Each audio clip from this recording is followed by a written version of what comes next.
Hi everybody, today I'd like to talk to you about the basics of indoor rock climbing.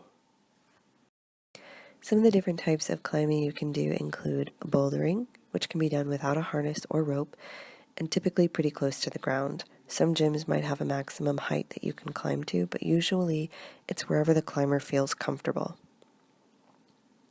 Top rope requires a rope that is usually anchored at the top of the wall, a harness, and a belayer, unless the gym has an automatic belay system for that route.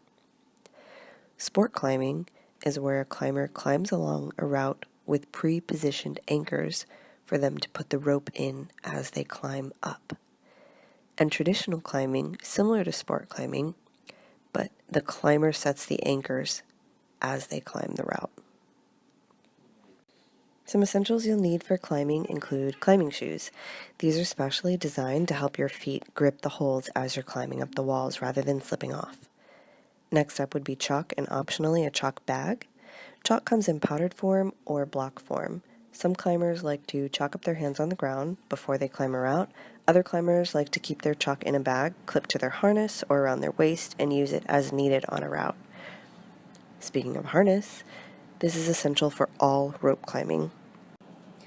And lastly, a belay certification. If you're climbing at a gym that has an automatic belay system, then you don't have to worry about this. But in the simplest of terms, a climber on the wall is air traffic, and a belayer on the ground is the air traffic controller. A belayer would wear a belay device clipped to their harness that creates tension on the rope and keeps your climber from falling if they slip while climbing. Some holds that a climber may find along a route include a jug. These are usually big and will have a lip or an edge with plenty of room for fingers to grip. You can use this hold by grabbing from the front or the side. They're usually pretty easy to handle. A pocket is a hold with a hole in it that's usually only big enough to fit 3 fingers, 4 if you have small fingers. You can use this hold by hooking your thumb around the outside to squeeze and grip it more securely. An undercut is a hold that is positioned upside down. You would use this by facing your palm away from the wall and getting your fingers up and under it. This can be hard to use from below, but the higher you climb, the easier it gets. A pinch is accurately named. These come in a variety of shapes and sizes, but essentially you get your fingers on one side, your thumb on the other, and you pinch to grip it. A sloper is a rounded hold with no lip or edge. You would use this by trying to get the most surface area of your hand on it as possible. Think gripping a basketball. Again, this is another hold that gets easier as you climb higher. A crimp is usually the smallest and hardest to grip. These are often very tiny and require a good amount of finger strength to use. Volumes are usually prism-shaped, and they're used as an extension of the wall. Some routes even have other holds placed on top of them. All holds can be used with your feet. It's just a matter of finding the right position. So rather than just climbing with your toes, you use the sides of your feet as well. Some tips I have for beginner climbers are to use your legs over your arms. Your arms are going to tire out a lot faster if you're pulling yourself up the wall with your arms versus pushing yourself up the wall with your legs. Next, be safe about the routes you pick.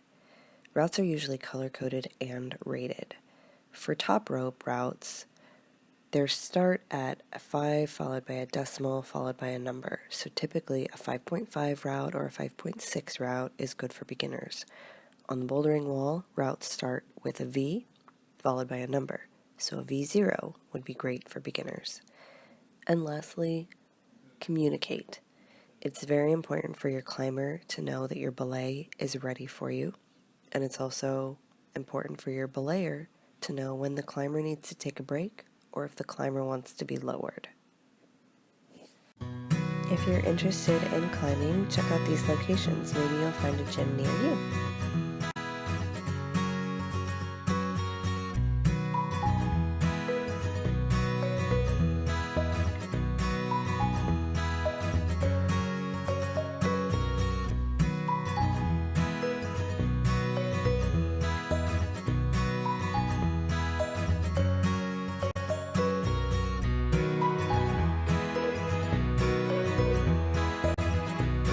so much for watching.